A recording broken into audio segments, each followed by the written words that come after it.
Hubert Aquin a rencontré Aldous Huxley dans sa demeure de Beverly Hills, en Californie.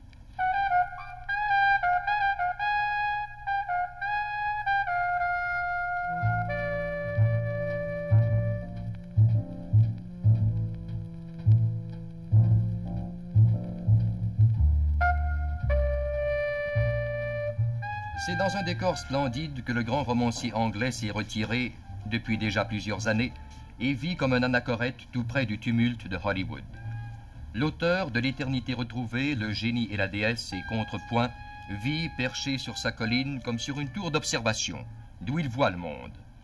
On a dit de lui qu'il abordait tous les problèmes avec une méthode scientifique et qu'il ramenait tout à la biologie.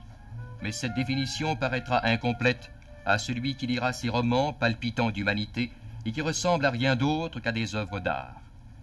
C'est lui qui a dit déjà « Tout ce qui est fait dans une société l'est par des individus ». Ce repère de lucidité et de calme d'Aldous Huxley à Hollywood n'a rien cependant de la tour d'ivoire.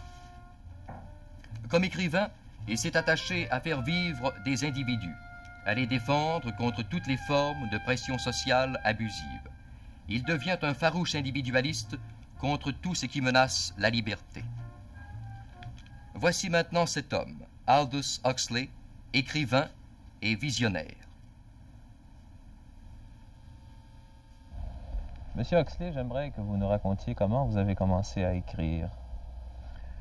Je l'ai commencé d'une façon assez bizarre, parce que quand j'avais entre 16 et 17 ans, j'ai eu une maladie des yeux qui m'a rendu à peu près aveugle pendant 2 ans. Et pendant ce temps, d'abord j'ai dû quitter l'école et j'ai dû apprendre le braille et j'ai eu des instituteurs privés. Et aussi, j'ai pris l'habitude d'écrire. Je ne voyais pas ce que j'écrivais, mais on m'a donné une machine à écrire et j'ai appris à faire le dactylo, assez mal d'ailleurs. Et j'ai écrit tout un roman à l'âge de 17 ans que je n'ai jamais lu. Le manuscrit est disparu, je ne sais pas ce que c'est, mais j'ai pris le goût. Oui, et par la suite, vous avez continué, c'est ça? Oui, j'ai continué. Je voulais être médecin, mais après cet accident aux yeux, je ne pouvais pas continuer avec les études scientifiques et j'ai abandonné la médecine pour la littérature. Est-ce que vous avez regretté justement d'abandonner la médecine? D'une certaine façon, j'aurais été certainement un très mauvais médecin, mais peut-être j'aurais fait de bonnes recherches. Je regrette le fait que je n'ai jamais eu une solide éducation scientifique, mais vous dites cela, mais vous avez une culture scientifique assez impressionnante. Vous venez vous-même d'une famille d'hommes de science. Oui, j'ai une culture scientifique, mais purement conversationnelle et de dilettante. Je ne suis pas mais vous continuez de vous intéresser, je crois, à des problèmes scientifiques. Beaucoup, oui. J'ai beaucoup d'amis scientifiques dans diverses branches. Est-ce que vous croyez que la science vous a apporté beaucoup en tant qu'écrivain?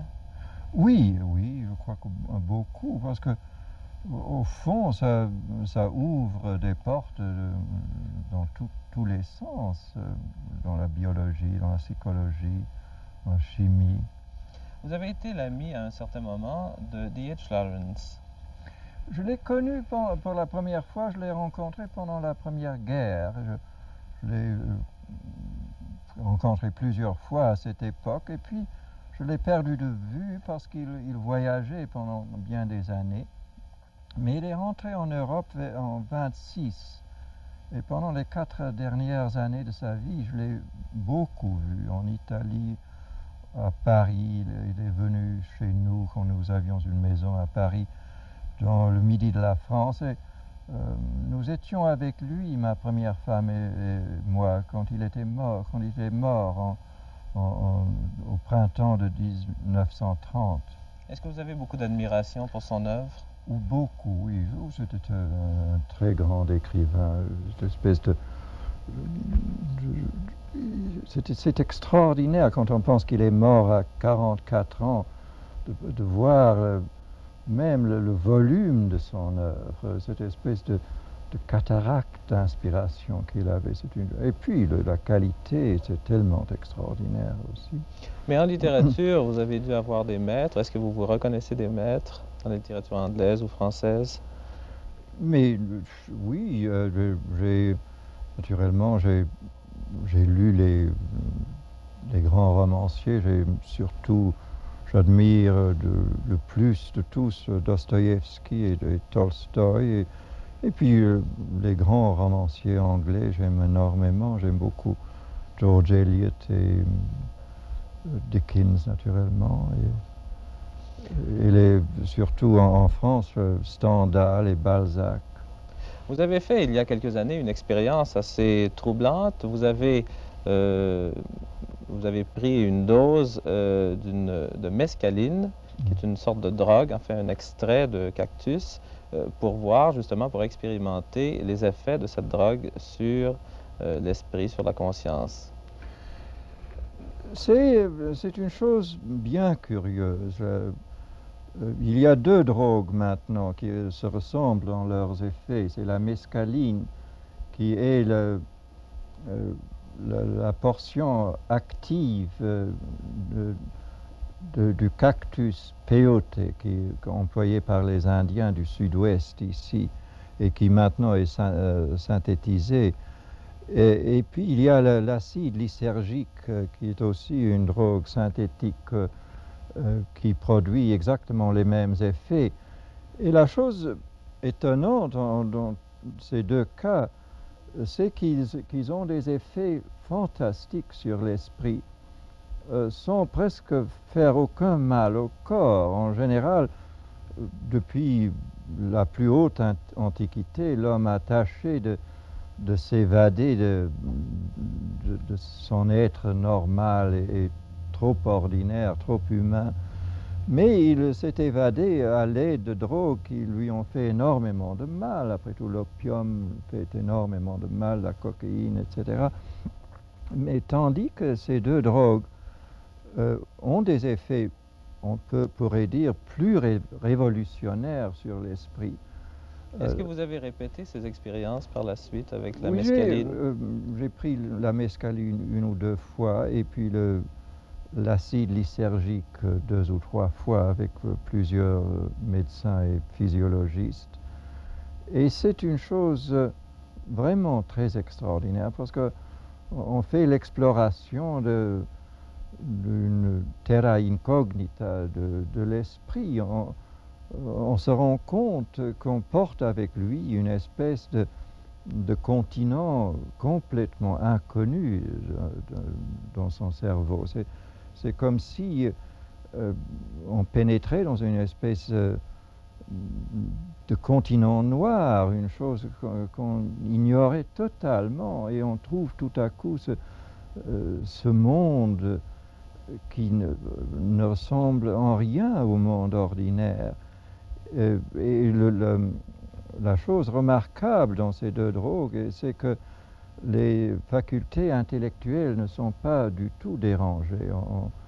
On préserve toute son acuité d'esprit. Dans le meilleur des mondes, vous parlez aussi d'une drogue imaginaire qui s'appelle le soma et qui sert d'évasion, de moyen d'évasion à tous ces pauvres individus. Est-ce que vous préconisez toujours, mais de façon réelle, la découverte d'une drogue qui pourrait être ainsi distribuée? Naturellement, le soma, je crois que c'est une drogue impossible en soi, parce que le soma, si je me rappelle bien, était en même temps un drogue stimulant et sédatif et hallucinogène. Et il est bien peu probable qu'une seule substance puisse faire... c'est la drogue idéale. La drogue idéale, mais je crois qu'il est bien possible qu'avec 3 ou 4 substances, on pourrait reproduire les effets du soma. Et la chose, comme j'ai dit il y a un moment extraordinaire, la chose extraordinaire, c'est que les pharmacologues actuellement produisent de plus en plus de drogues qui sont inoffensives, qui produisent des effets remarquables sur l'esprit, sans faire du mal physiologiquement. Par exemple, ces nouveaux drogues qu'on appelle psychic energizers, les créateurs d'énergie psychique qu'on emploie avec beaucoup de succès dans les cas de dépression mentale et qu'on peut utiliser au lieu du choc électrique. Ces drogues-là ont très peu d'effets nocifs sur le système et produisent des effets révolutionnaires en ce sens qu'ils tirent les gens d'une dépression profonde et les restaurent à la vie normale. Et les psychiatres qui les emploient se demandent maintenant si des drogues analogues ne feraient pas du bien pour les gens normaux et pas seulement pour des gens malades. Quand vous avez publié en 1931 Le meilleur des mondes, c'était une utopie et cette utopie-là était très sombre. On vous a sûrement dit que vous étiez un pessimiste, un prophète pessimiste. Est-ce que vous l'êtes encore? Mais malheureusement, dans Le meilleur des mondes, j'ai parlé de ce monde futur, mais dans un avenir assez reculé. Je l'ai reculé à 5 ou 6 siècles. Mais la chose assez inquiétante, c'est que en 30 ans, en moins de 30 ans, un assez grand nombre de ces prévisions se sont réalisées et que on voit que le progrès, disons le progrès entre guillemets, est beaucoup plus rapide qu'on ne pense et qu'il y a véritablement des dangers, que la technologie et l'organisation, la surorganisation tendent à créer mécaniquement, automatiquement, une espèce de nid de termites parmi les hommes. Mais le danger est pour la personne humaine qui serait ainsi menacée. Le danger, oui, pour la personne humaine précisément. Et je trouve que là, nous avons tous un devoir de lutter pour cette malheureuse personne humaine qui semble dans un grand danger. Et je crois que c'est vrai pour tout le monde. Et évidemment, le danger pour la personne humaine est le plus grand dans les pays les plus évolués techniquement et d'une façon organisationnelle. Mais disons que les États-Unis sont en 15 ans en avance de l'Europe, mais que l'Europe va les attraper bien vite avec le développement qui se fait actuellement. Et ce n'est pas une question d'Amérique, c'est une question tout simplement de la civilisation technique, urbaine, industrielle qui nous pousse invinciblement cette direction. Philosophiquement, vous êtes individualiste alors? Oui, mais par nécessité. Par nécessité, mais après tout, même si on est non individualiste, si on s'intéresse à la société, mais quelle est la valeur d'une société composée d'individus nuls? C'est là le danger que nous pouvons faire avec une espèce de compresseur, éliminer les idiosyncrasies individuelles pour créer quoi? Une société peut-être stable, mais même ça, j'en doute, mais une société stable, mais complètement inintéressante et sans valeur. Après tout, les valeurs sont nécessairement dans l'individu. Vous avez fait une critique assez sévère de la télévision comme moyen de communication et de nivellement justement des personnes. Est-ce que vous croyez que ce moyen de communication contribue à baisser, disons, le niveau de liberté ou d'individualisme? Oui, en général, je trouve, je vois assez rarement la télévision, mais je trouve que la plupart des programmes sont au fond purement des distractions ils font que les gens ne font pas attention, ne fassent pas attention aux choses importantes, mais seulement à ces espèces de fictions assez idiotes. Et je dois dire que quand je vois des enfants figés devant un écran de télévision, j'ai une impression horrible de gens qui ont une addiction. C'est exactement comme une addiction à l'opium. Et comme Marx a dit, la religion est l'opium du peuple, mais maintenant l'opium est la religion du peuple. Et l'opium télévisionnaire devient une espèce de religion, au lieu d'avoir une bonne religion. Mais en tout cas, ayons une bonne religion. Mais d'avoir une religion de pure distraction et d'imbécilité, c'est vraiment assez grave. Vous avez exprimé des opinions aussi assez catégoriques sur le problème de la surpopulation. Cela vous paraît un des grands maux qui menacent l'humanité? C'est évidemment, ça représente des problèmes énormes. Par exemple, voyons notre voisin ici, le Mexique. Le Mexique va doubler sa population en 24 ans. Et c'est-à-dire que la population de la Mexique s'accroîtra de 30 millions à 60 millions en moins d'une génération. Mais la difficulté probablement ils peuvent se nourrir, mais la difficulté de faire assez d'écoles, de maisons, de routes, d'aménités publiques, c'est incroyablement difficile, surtout où les pays ne sont pas très développés industriellement. Ça pose des problèmes et ça impose des difficultés qui sont presque au-delà des possibilités des gens qui n'ont pas de capitaux et qui n'ont pas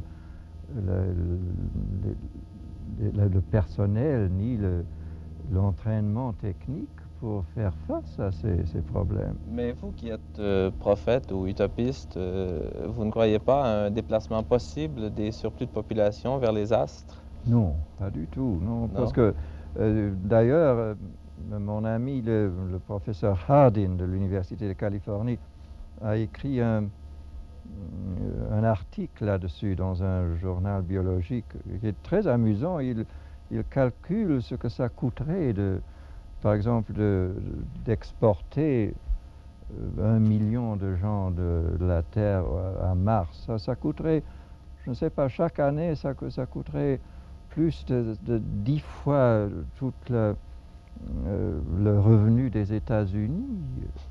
Donc, c'est une chose purement fantaisiste. Oui. Et d'ailleurs, l'atmosphère de Mars ressemble exactement à l'atmosphère sur une montagne 2 fois plus haut que le mont Everest. Donc, ce n'est pas exactement un endroit de plaisance. Je sais que le problème de la surpopulation ne peut sûrement pas être réglé par une guerre. En fait, ce ne serait pas une solution humaine acceptable. Est-ce que vous croyez que la menace de la bombe atomique est une sorte d'épée de Damoclès qui peut tomber sur l'humanité? Évidemment, ça reste une menace. Je suis pour le moment plutôt optimiste. D'abord parce que les gens ne veulent pas se suicider, et aussi précisément parce que la France l'a démontré, qu'il y a beaucoup d'autres pays qui ont la possibilité de fabriquer des bombes. Il y a au moins 4 pays qui ont exprimé le désir et qui ont la possibilité de faire une bombe en moins de 5 ans.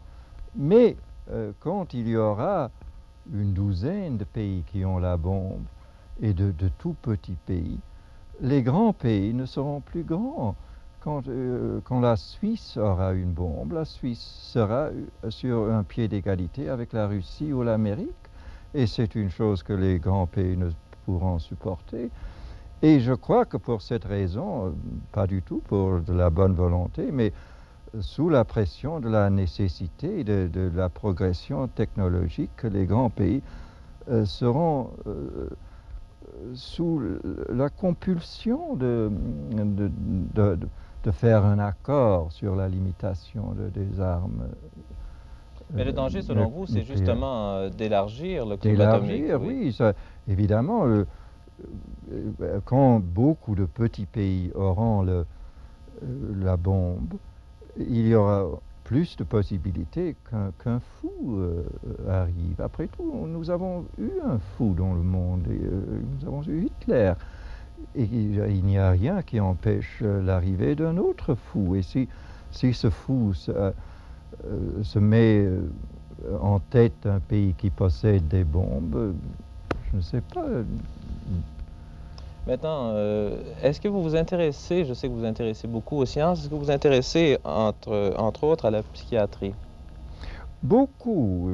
Je m'intéresse d'abord médicalement, parce que après tout c'est un des grands fléaux de l'humanité. Je crois que peut-être les historiens futurs diront que c'est le fléau du XXe siècle, comme la peste était le fléau du XIVe siècle. Peut-être la schizophrénie sera considérée comme le fléau du XXe. Et il est de toute importance d'avoir une solution à ce problème. Après tout, en ce moment, plus de la moitié de tous les lits d'hôpital des États-Unis sont occupés par des fous.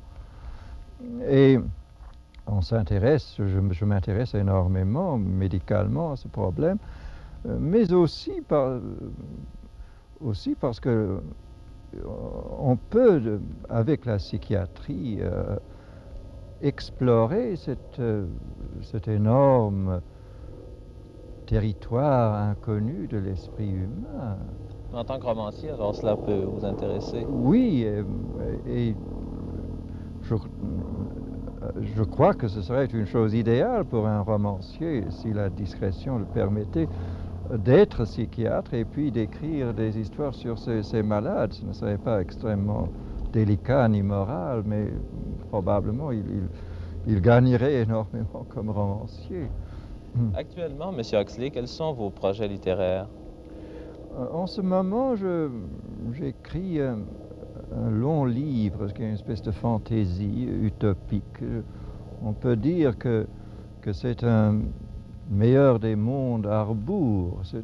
Dans le meilleur des mondes, j'ai écrit un livre sur un monde où tout était fait pour supprimer l'individu. Mais dans cette fantaisie-ci, je tâche de créer un monde où tout se fait pour réaliser les potentialités humaines. Après tout, nous tous, chacun de nous, vit sur un niveau beaucoup en dessous de nos possibilités. Les ingénieurs parlent des machines qui ont une efficience de, disons, 20%. Mais quelle est notre efficience? J'ai l'impression que la plupart de nous vivent avec une efficience de 2%. Et quand on pense, après tout, historiquement, dans une façon héréditaire et biologique, nous sommes presque exactement comme nos ancêtres d'il y a 20 000 ans. Et tout ce que nous avons développé depuis ce temps-là, c'est en réalisant des puissances qui étaient à cette époque latentes. Et je crois que maintenant, nous avons peut-être autant de puissances latentes que nous pourrions développer. Mais M. Huxley, vous savez que certains critiques français, certains écrivains français ont dit de vous que vous étiez trop intelligent. Qu'est-ce que vous répondez à ces gens-là? Mais je répondrai que je ne suis pas assez intelligent, que personne n'est pas assez intelligent. Mais je crois que ce que veut dire cette critique, c'est que il parle exactement du problème dont je parlais il y a un moment, c'est-à-dire le problème de savoir comment exprimer les idées générales dans une fiction ou dans une histoire ou dans une biographie. Et personnellement, je trouve que le roman ou l'œuvre historique ou biographique, c'est le moyen d'exprimer des idées philosophiques générales, le moyen le plus efficace et le plus profond. Parce que c'est bien curieux, quand on exprime dans une œuvre philosophique des idées générales dans des termes abstraits, ça manque de vitalité, parce qu'après tout, les hautes abstractions n'existent pas dans la réalité, elles existent seulement dans notre cerveau. Et l'immense problème, c'est de savoir exprimer à travers les événements concrets ou fictionnels ou historiques, d'exprimer à travers ces événements les idées les plus générales. Et c'est là le problème qui m'a toujours intéressé et que je n'ai jamais trouvé une solution complètement satisfaisante pour ce problème. Mais je tâche toujours d'approcher de plus en plus à une solution bonne et complètement satisfaisante. Remarquez qu'André Mauroy a dit de vous, se répondant à lui-même, il est trop intelligent pour être trop intelligent. Ce qui... Oui. Dites-moi, c'est assez curieux de rencontrer un écrivain, un romancier dans ce milieu de Hollywood qui, justement, est la patrie des artistes de cinéma. Qu'est-ce qui vous a fait choisir Hollywood? Est-ce une partie du meilleur des mondes? Non, c'était un accident. Je suis venu ici. Au fond, en ce moment, j'étais en route pour l'Inde où je devais donner des conférences. Mais j'ai trouvé ici quelqu'un qui m'a pu aider énormément avec ma vision, une espèce de rééducation visuelle. Et je suis resté pour prendre ces leçons qui m'ont énormément aidé. Et puis est survenue la guerre et puis une espèce d'inertie et je suis resté ici. Dites-moi, est-ce que vous connaissez une définition brève de l'humour anglais que vous pratiquez depuis plusieurs années? Qu'est-ce que c'est?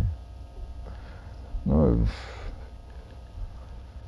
je ne sais pas, l'humour littéraire, je ne sais pas, c'est très difficile de donner une définition. Je trouve que, en général, l'humour dans la vie, c'est une chose de la plus haute importance. Dans un certain sens, c'est une expression de la vieille vertu de l'humilité, de pouvoir se moquer de lui-même, qui est dans un certain sens l'humour dans la vie, de ne pas se prendre trop sérieusement.